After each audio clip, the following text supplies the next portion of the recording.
नमस्कार दोस्तों, नाम भारत में आपका फिर से स्वागत है। आज इस वीडियो में हम लोग देखेंगे पाकिस्तान किस तरह से इस लॉकडाउन के टाइम में भी अपने हरकतों से बाज नहीं आ रहा है और भारत के खिलाफ जहर उगल रहा है। पर भारत के एक स्पीकर ने उनको करारा जवाब दिया है। कृपया इस वीडियो को देखिए और समझिए। Mr. President, the pandemic was an opportunity to bring humanity together. Unfortunately, it has instead fanned nationalism, increased global tensions, and given rise to racial and religious hatred and violence against vulnerable minorities in several places. These trends have also accentuated Islamophobia. Muslims continue to be targeted with impunity in many countries. We stress that willful provocations and incitement to hate and violence must be universally outlawed. Mr. President, I am exercising India's right of reply to the diatribe that we heard this morning from the Prime Minister of Pakistan. Mr. President, this August forum witnessed today a new low on its 75th anniversary. The leader of Pakistan today called for those who incite hate and violence to be outlawed. But, as he went on, we were left wondering, was he referring to himself? The one country in the world today where I'm sad to say the state sponsors Islamophobia, and that is India. The reason behind this is the RSS ideology that unfortunately rules India today. They believe that India is exclusively for Hindus and others are not equal citizens. The secularism of Gandhi and Nehru has been replaced by the dream of creating a Hindu Rashtra by subjugating, even cleansing India's 200 million Muslims and other minorities. In 1992, the RS destroyed the Babri Masjid. In 2002, some 2,000 Muslims were slaughtered in Gujarat, and this was under the watch of Chief Minister Modi. In 2007, over 50 Muslims were burnt alive by RSS arsonists aboard the Samjhauta Express train. In Assam, around 2 million Muslims faced the prospects of being arbitrarily stripped of their nationality through the adoption of discriminatory laws. The Hindutva ideology is set to marginalize almost 300 million human beings, Muslims, Christians, and Sikhs. This is unprecedented in history, and this does not augur well for the future of India. As we all know that marginalization of human beings leads to their radicalization. This hall heard the incessant rant of someone who had nothing to show for himself, who had no achievements to speak of, and no reasonable suggestion to offer to the world. Instead, we saw lies, misinformation, warmongering, and malice spread through this assembly. The words used today at this great assembly by the leader of Pakistan demean the very essence of the United Nations. For a nation that is deeply buried in medievalism, it is understandable that the tenets of a modern civilized society, such as peace, dialogue, and diplomacy, are far-fetched. Allow me, Mr. President, to jog their minds a little about the stellar record of Pakistan. This is the country that has systematically cleansed its minorities, including Hindus, Christians, Sikhs, and others, through the abuse of its blasphemy laws and through forced religious conversions. For someone who professes to be a champion of Islam, this is also a country that has encouraged killing of fellow Muslims merely because they belong to a different sect or to a different region in Pakistan, and through sponsoring terrorist attacks against its neighbors.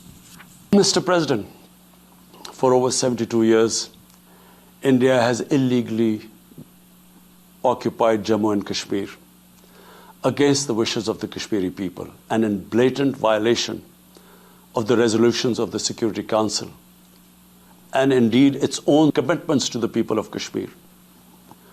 On 5th August last year, India illegally and unilaterally sought to change the status of the occupied territories and deployed additional troops, bringing the total number to 900,000, to impose a military siege on 8 million Kashmiris.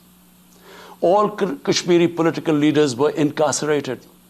About 13,000 Kashmiri youth were abducted and thousands tortured. A complete curfew was imposed, accompanied by a total communications blackout. Indian occupation forces have used brute force, including pellet guns against peaceful protesters, imposed collective punishments, including the destruction of entire neighborhoods, and extrajudicially murdered hundreds of innocent young Kashmiris in fake encounters, refusing even to hand over their bodies for burial. The Kashmiri media and those daring to raise their voice are being systematically harassed and intimidated through the use of draconian laws. All of this is well documented in the reports of the United Nations High Commissioner for Human Rights, communications from the Special Rapporteurs of Human Rights Council, statements from human rights and civil society organizations. The leader whom we heard today is the same person who referred to the terrorist Osama bin Laden as a martyr in his parliament in July. The same leader who spewed venom today admitted in 2019 in public in the US that his country still has about 30,000 to 40,000 terrorists who have been trained by Pakistan and have fought in Afghanistan and in the Indian Union territory of Jammu and Kashmir. This is the country that brought genocide to South Asia 39 years back when it killed its own people. This is also the country that is shameless enough not to offer a sincere apology for the horrors it perpetrated even after so many years. This is the same country that provides pensions for dreaded and listed terrorists out of state funds. This is the same country that has the dubious distinction of hosting the largest number of terrorists proscribed by the United Nations. The international community must investigate these grave violations and prosecute the Indian civil and military personnel involved in state terrorism and serious crimes against humanity being perpetrated, I'm sad to say, with complete impunity.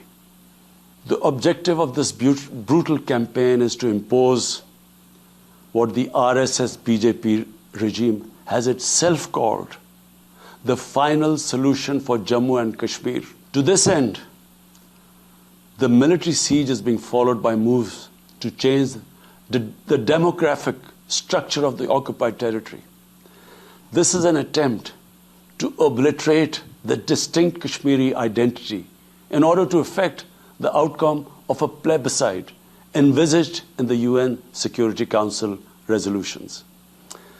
This action is in violation of the UN Charter, Council resolutions, and international law, particularly the Fourth Geneva Convention. Changing demographic structure of occupied territory is a war crime. What should rather be on the agenda of the United Nations is Pakistan's deep state and its unrelenting political and financial support to terrorist organizations and mercenaries which are a threat to global peace and security.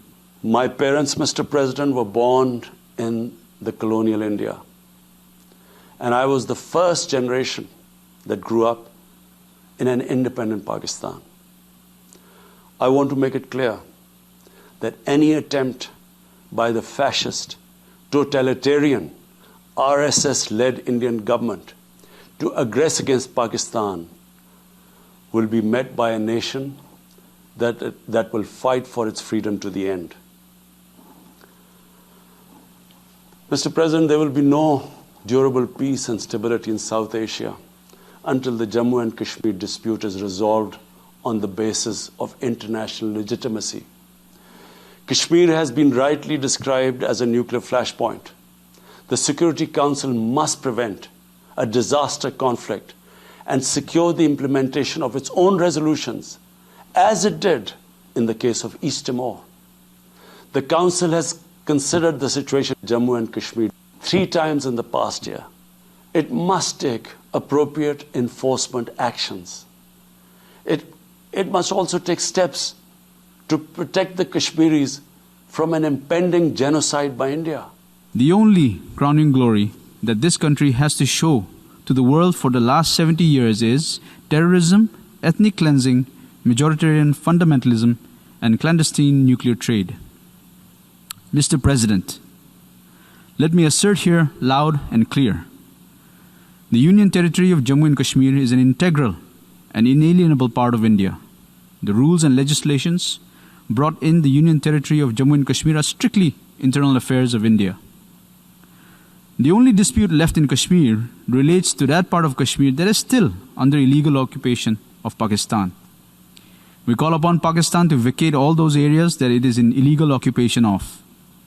The only way for Pakistan to become a normal country is to abjure its moral, financial and material support to terrorism, turn its attention to the problems faced by its own population, including its minorities, and stop misusing UN platforms to further its nefarious agenda.